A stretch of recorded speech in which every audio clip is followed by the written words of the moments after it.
It's Mono Green Tron. Both of these players have had fantastic years here on the SCG Tour. They'll be given the green light to begin in just a moment, and round number 10 will be underway here in just a sec from the Indianapolis Convention Center.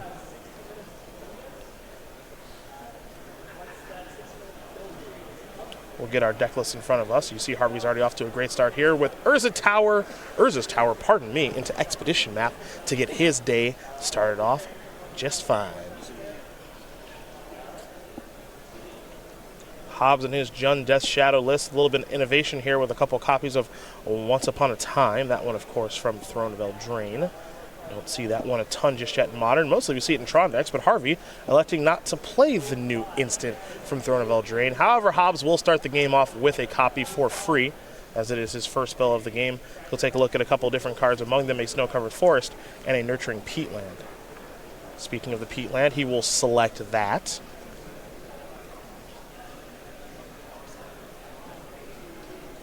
And we'll see where he'll go from there.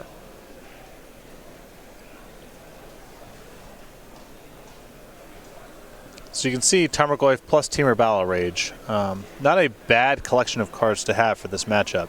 Again, Hobbs is going to have to kind of combo kill in this game. Can't play that many turns. We'll see a Thoughtseize here from Jonathan. A hand of Chromatic Star, Chromatic Sphere, Dismember, it appears, along with a Thragtusk and a Urza's Power Plant, which means, as usual, Harvey is only one piece away from having 7 mana on turn number 3. He knows what hands to keep when he plays this deck. So he's got Tron ready to go on the 3rd turn with the 2nd Tron piece plus the map. And with the Stars and Spheres, he can launder some colorless mana into some green mana and cast a Tarmogoyf in his hand as well, plus a Dismember to answer a threat. This is pretty much a perfect hand here for Harvey. And you can see Hobbs taking a long time on this one because he has the Tarmogoyf, so you want to take the Dismember, but, you know, beating the Thragtusk going to be challenging as well. Yeah, there's no real easy choice here, unfortunately. Well, I think Hobbs' plan here is my Tarmogoyf's likely to die, but hopefully Harvey just doesn't draw another payoff card for a long time, and maybe my 2nd threat card could be good enough.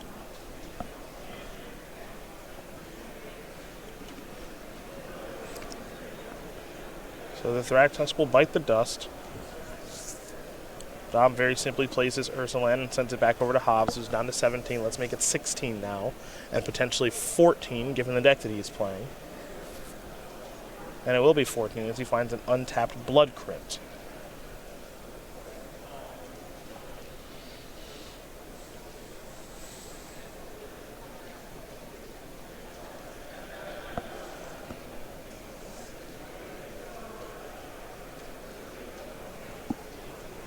There is a Tarmogoyf off of the Peatland, so Hobbs will fall down to 13.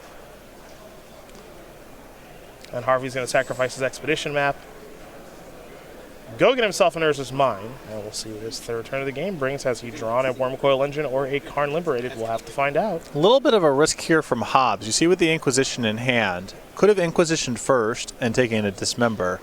I have some concerns that he might not get another opportunity to cash in that Inquisition, because we know Harvey's hand is the Dismember that he could cast on the Tarmogoyf and a bunch of cycling artifacts that he could just deploy on the battlefield.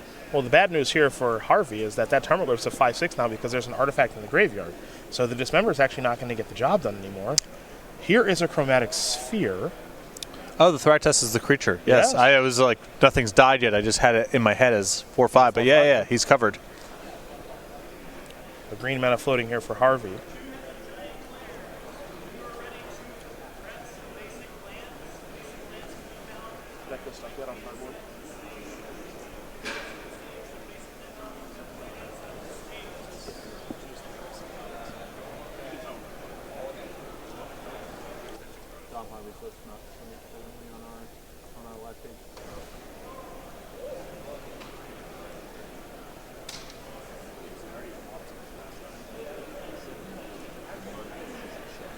And now there's a star.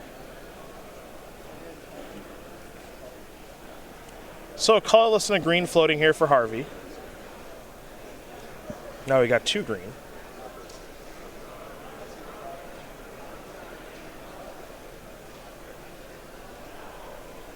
Now there's another sphere and a map. with some mana left over. Now, Harvey does have a copy of Karn the Great Creator in hand, but nothing to do with it just yet. So he'll pass the turn back, maybe a little bit more setup, perhaps going to be sacrificing that map for another tower, maybe a blast zone, who knows. But at this stage of things, no real payoff on the third turn, having access to 7 mana, so we head back over to Johnny Hobbs. Yeah, not a great spot for Karn the Great Creator there. Hobbs would just be able to run it down, and nothing Harvey could get that's immediately impactful. Modern classic players. Inquisition of Kozilek looks like it was going to be played, but it's going to be Mistress Bobble instead.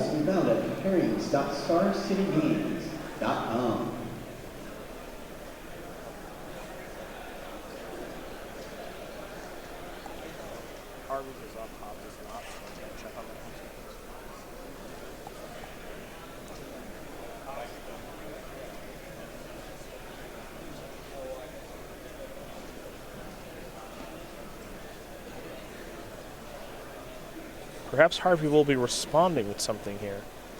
He might be considering that Dismember, but nothing to do with it. So Dismember will be taken. Karn and an Urza land is what's left over. It's an Urza's power plant, so Hobbs will record that information.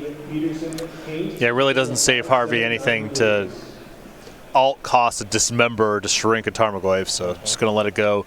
Use his mana left over for other things like the Expedition map. It is important to note as well as this game continues to unfold, Hobbs figuring out what lands he wants to play. He's going to play an Overgrown Tomb untapped, fall down to 11.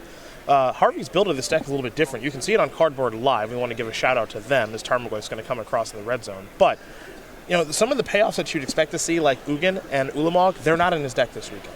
No, he's. I mean, I don't think those threats are all that well served for fighting the Urza decks that have taken over. I think Harvey agrees, in his list is trying to interact a little bit earlier against aggressive strategies with the Red Tusk and be able to interact with really impactful early creatures with a Dismember. Now, of course, he has plenty of Karns, 4 of each, and 3 Wormcoil engines, and what we saw a little bit earlier in the tournament, we saw yesterday that copy of Emrakul the Promised End. But Ulamog to come down and buzzsaw Tarmogoyfs and lands and everything else that card does, you will not find it here this weekend for Dominic Harvey. All right, Modern classic players.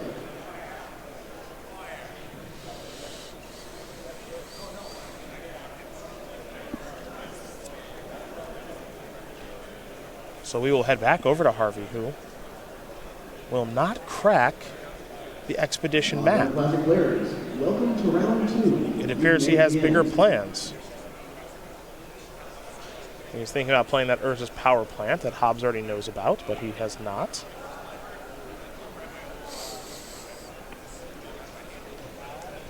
And so he'll play a 7-mana Karn. Very timely draw. That'll come down, that'll take care of the Tarmogoyf. And we will head back over to Hobbs. Attention Magic players, we're looking for one more person to begin our next Throne of Eldraine booster draft of the weekend. You see the Tarmogoyf has been exiled by the Karn, so it will sit underneath that powerful Planeswalker for right now. Over to Hobbs we will go. He's picked up a Verdant Catacombs, but he is behind the 8-ball now. Another issue that Death Shadow has in this kind of matchup is they're often on a singular threat. It's not like they flood the battlefield, which means that Planeswalkers that come with a removal spell attached to them are pretty problematic.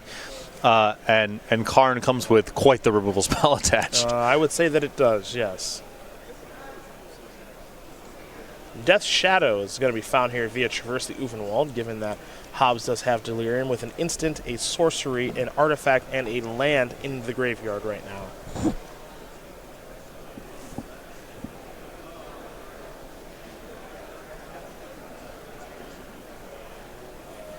That is a Verdant Catacombs. This is a Death Shadow.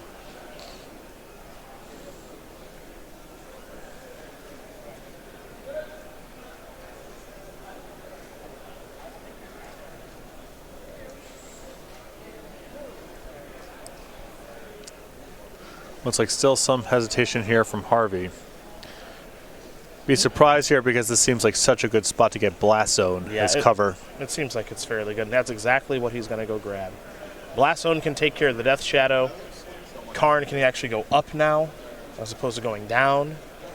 And you just saw some patience with Harvey and that Expedition map where he could have sacrificed it the previous turn, elected not to, because he wasn't sure what he wanted to go get. So that one of Blast Zone, he also has a one of Nurturing Peatland of his own as far as cards that he can search up. But with the exclusion of Ulamog and Ugin and other things like that, you'll also find that he does not have a copy of Sanctum of Ugin. Yeah, he really can't spike with it. Yeah. So it's made room here for a Blast Zone and a Nurturing Peatland, and I think that was what he was pausing on. If Hobbs doesn't present anything good, you get the Peatland somewhere down the line to draw a card, and if the Blast Zone becomes good, then you want to go get it. Dominic Harvey's going to win game number 1 here over Jonathan Hobbs. Mono Green Tron up a game here over Jund Death's Shadow, a deck that Harvey loves to play. He is starting to rack up even more wins with. His Sunday is off to a very, very nice start. As we take a look at the sideboards here, we will start with Jonathan Hobbs, who has 4 Collective Brutality, 3 Alpine Moon, 2 Veil of Summer, 2 Fulminator Mage, a Collector Oof, a Plague Engineer, a Liliana the Veil, and a Kolaghan's Command. I'm really into the copies of Alpine Moon, Fulminator Mage, Collector Oof, and Kolaghan's Command. All the cards that Hobbs has here that are good either against artifacts or against lands he's going to want to bring in. He's got a lot of sideboard here for upgrades. For Dominic Harvey, how can he change his deck? Well, he's got those one-ofs that he can find with Karn the Great Creator and Trinisphere and Snaring Bridge, Liquid Metal Coating, Mycosynth Lattice, Relic of Progenitus, and Golos Tireless Pilgrim. But he's also got 3 Nature's Claims, 3 Veil of Summer, and 3 Leyline of Sanctity. I think the only thing you could really consider here in the sideboard are the... I suppose you could bring in Veil of Summer and Leyline of Sanctity. You could do both here. I don't know how much room he wants. The Leyline of Sanctity seems a little extreme to me. But I could be talked to Veil of Summer. Veil of Summer seems like the best of the bunch. Leyline of Sanctity, are you really going to mulligan for that kind of card in this I don't matchup? think so. It's not like an anti. It's not like it is against Burn. It's okay here if it's in your opening hand, but I think the risk of drawing it outweighs the benefit of it being in your opening hand.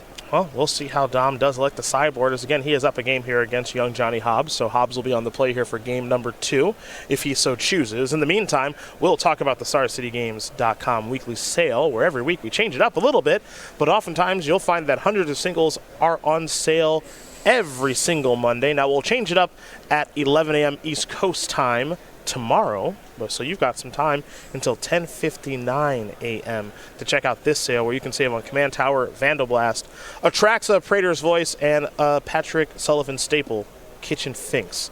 Go to StarCityGames.com/sale. Bookmark that page. Again, we change this sale every single Monday at 11 a.m. East Coast time. Game number 2 about to be underway here between Jonathan Hobbs and Dominic Harvey. We learn more about the player on the right there, and Dominic Harvey, a 26-year-old from Toronto, Ontario, Canada. No Opens played last year, which means no top 8s and no wins. We didn't see him on the SCG Tour at all. But once he actually did move to Toronto, he decided he wanted to play some Magic, and the member of Team Nova has been doing exactly that with 4 Open top 8s this year, 3 wins, and he might be on his way to a 5th Open top 8 and a 4th win if things go the way that he's hoping. Just quite the resume here in 2019.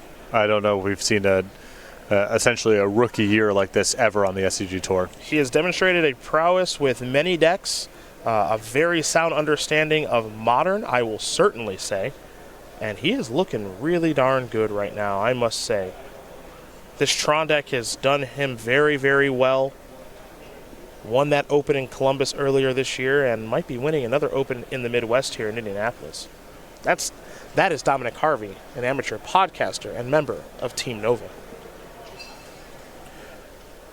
Do remember, we got a busy day in front of us here at the Indianapolis Convention Center. 6 rounds total. Todd Anderson, Ryan Overturf, they'll be jumping in the booth the next 2 rounds to work you deeper into this tournament. Nick Miller's already getting to work on his metagame breakdown, so we'll see more of that later today.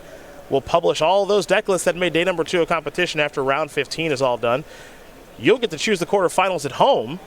Don't forget about that. And then, of course, we'll work our way through those elimination rounds and crown ourselves a champion here in Indy. So there's a lot on the line here this weekend for our players. Prize slide.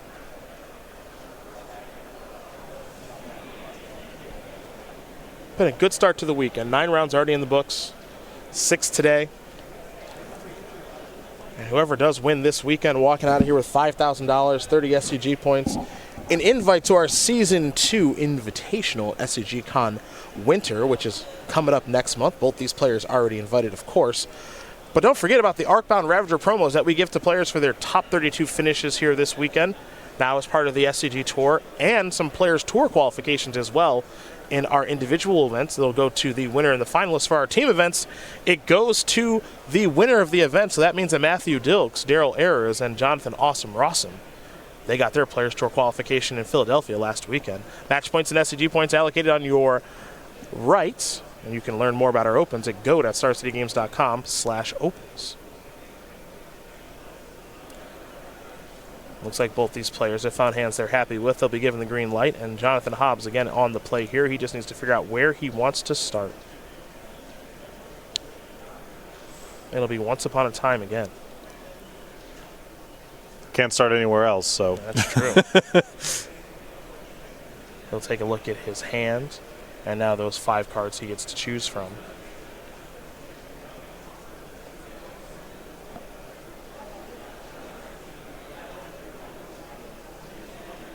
A powerful new card from Throne of Eldraine, pardon me, will find a Street Wraith. But Hobbs will cycle, so he'll fall down to 18. Picked up another copy of Once Upon a Time, I believe, so he'll have to actually pay the mana for that one.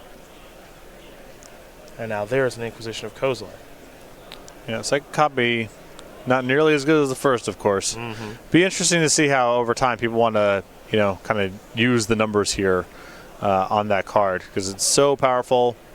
The first copy, at least.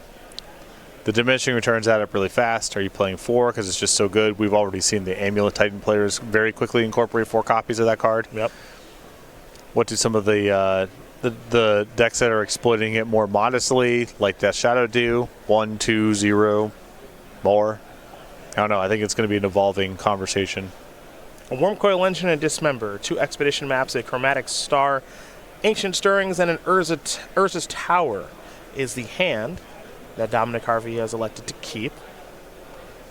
Pretty good hand here, I'd say. Again, he's got the Dismember for early interaction, Stirrings to maybe find some goodies, and a payoff card there in Wormcoil Engine with the ability to slowly but surely find Tron. So makes sense as a keep to me.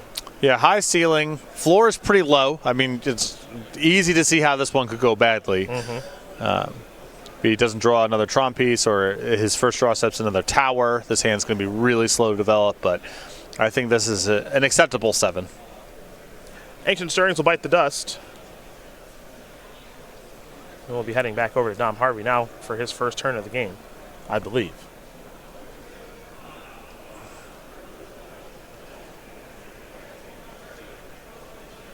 It's the Tower of Power, and there's a Chromatic Star electing to not go with the map.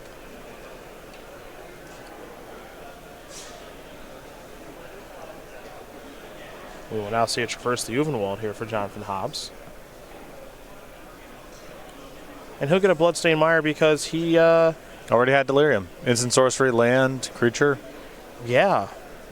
Instant, Once Upon a Time, sorcery, Inquisition, land, fetch land, creature, Street Wraith. Keep in mind, Traverse is a little bit funky. When you do not have Delirium, you can only find a basic land. With Delirium, you can find any land. Oh, that was pretty neat. And now here's a turn 2 Death Shadow. Just going to be a 1/1, but it can grow pretty quickly. Don't forget there is a Dismember hanging out over there in Harvey's hand as well. We head back over to Harvey now. Picked up a copy of Blast Zone. And this is the way the hand goes wrong. The right draw step there on the first turn, it could have gotten him to a turn 3 Tron, and then, you go from there. Here he's going to be, looks like probably spending a little bit of time kind of spinning tires, not having Tron, and, even with that 1/1 Death Shadow, Hobbs is threatening to grow it very quickly. Ancient Stirrings is going to find a Urza's Mine, so he's only 1 Tron piece away. You see he's got actually a tower in his hand now, too, along with that Blast Zone. And he's going to fire off Dismember right now to take care of the Death Shadow. So Harvey's going to fall down to 16 in that exchange, but Death Shadow no longer on the battlefield as we head back over to Hobbs, who does have a Tarmogoyf, a Teamer Battle Rage, another copy of Once Upon a Time as mentioned earlier. And it looks like he may also have a copy of Fulminator Mage, but I don't think he has the mana to cast it right now. Yeah, it looks like he's deciding between, do I Once Upon a Time trying to find land number 3 for a Fulminator next turn, or do I just play my Tarmogoyf and hope to hit it? Looks like he will play a Tarmogoyf, and we'll head back over to Harvey now. There's the Blast Zone. And of course, we know that Harvey does have a copy of Expedition map. So he'll deploy the map with the ability to, of course, sacrifice the map, find the Urza's power plant, and have access to 8 mana on the following turn if he so chooses. Well, that was a huge draw step there from Hobbs there. Land number 3. And I think we're going to see Fulminator Mage here on one of those Tron pieces in short order. Teamer Battle Rage in hand. I think Hobbs has got a shot at pushing this to game 3. I think he does as well. Tarmogoyf's going to come into the red zone here. We'll get our Tarmo die out there to let everybody know how large that creature is. It is a 5/6 right now, so it doesn't take much for that one to end the game.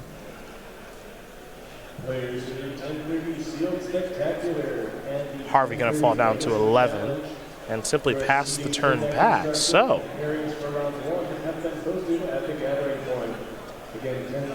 interesting that we don't see Hobbs deploy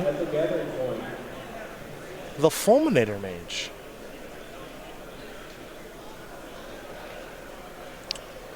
I am a little surprised. Yeah. I mean, he must have some desire to leave up the Kolgon's command, but Clearly. I don't know for what. Well, there's the mine, and that is a Karn, and now this game has taken a turn.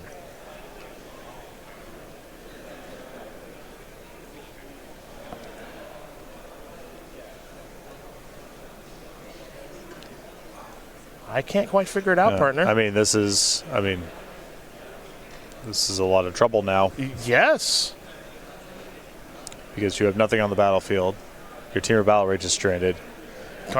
Karn's a really good Magic card. There's no guarantee that your Fulminator next turn is even going to be able to keep him off anything for very long because any other search effect is going to muck that up. And now there's another map. Right, so now you're off of even being able to break up Tron in the long term. And if the plan here was you wanted a Kolgon's command to rebuy the Death Shadow, perhaps? that's been complicated by the Blast Zone that you knew about. That's also true.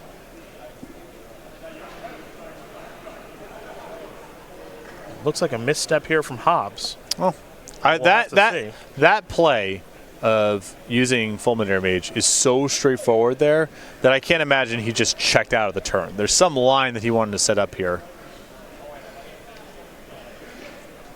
He'll deal 2 there and get back the Shadow. Now the Karn can't take care of the Shadow, but the Blast Zone can, unless Hobbs draws a land, in which case he would be able to actually Fulminator Mage the Blast Zone and then have the Death Shadow maybe get the job done. Yeah, but we're back into the same sort of jam we talked about before. These Death Shadow decks, they don't really flood the battlefield with threats. So the enter the battlefield, terminate Planeswalkers, it's a lot of trouble. Well, here's a couple of knuckleheads here in Tarmogoyf and Death Shadow.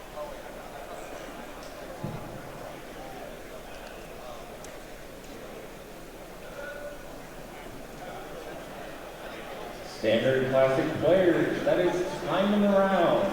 Active players finish your turn and play up to 5. And we know that Hobbs does have a copy of Teamer Battle Rage in hand alongside that Once Upon a Time that has been gummed up a little bit. Yeah, but Harvey's found an Oblivion Stone here Well, too. that might be the perfect find. That's the That solves maybe every problem. might be the check mark here.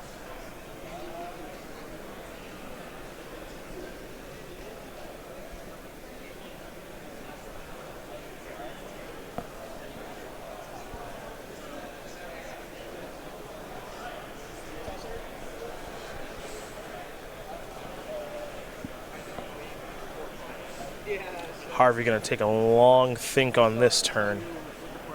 He'll start by plussing Karn. I think Once Upon a Time will be headed that way, and it is. That one much too slow in this spot.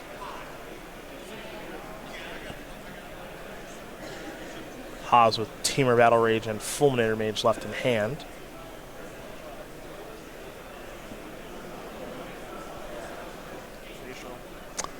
I wonder if the issue here from Harvey's side is there could be some efficiency gained by breaking the map and getting whatever, a tower most likely. But the act of doing that suddenly exposes you to a land destruction spell because then your Tron is broken up. So do you want to just sit on this map for as long as you can as insurance about a discrete Tron piece being removed versus just being as efficient as possible breaking the map now? Well, Harvey doesn't really know about the Fulminator Mage that his opponent has. Because if his opponent had a Fulminator Mage, his thought process has to be they would have played it. Oh, I mean, I'll say this. Hobbs's Fulminator Mage are very well concealed right now. Yes. I would. Yes. Yes. Way to turn that negative into a positive. Yeah. Yes. I wouldn't be playing around it were I in Harvey's position. Yes, neither would I.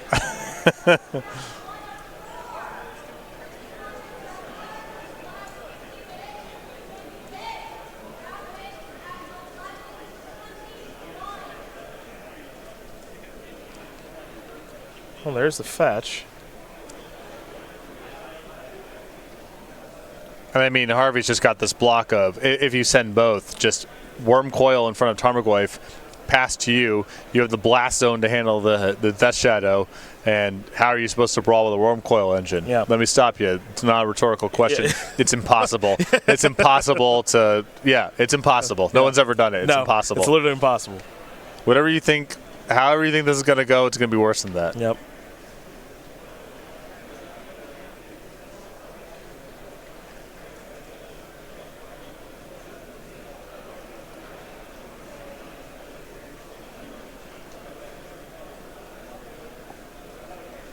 There's your TBR. Okay. Harvey still waiting for the punchline. Yep. Just make it hurt. Stomping Ground tapped.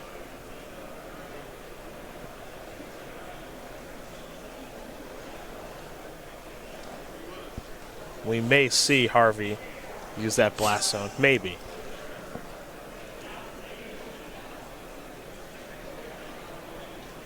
I think, you'd prefer not to, but I mean, because you lose your map. But, if Hobbs is pushing all of his resources in the middle here, then, you can afford to be down the map. It's not a big deal. Yeah, and this is a declaration of that. So, Expedition map's going to bite the dust here from the Blast Zone. We'll make sure that gets cleared up. And, of course, he'll get his tokens.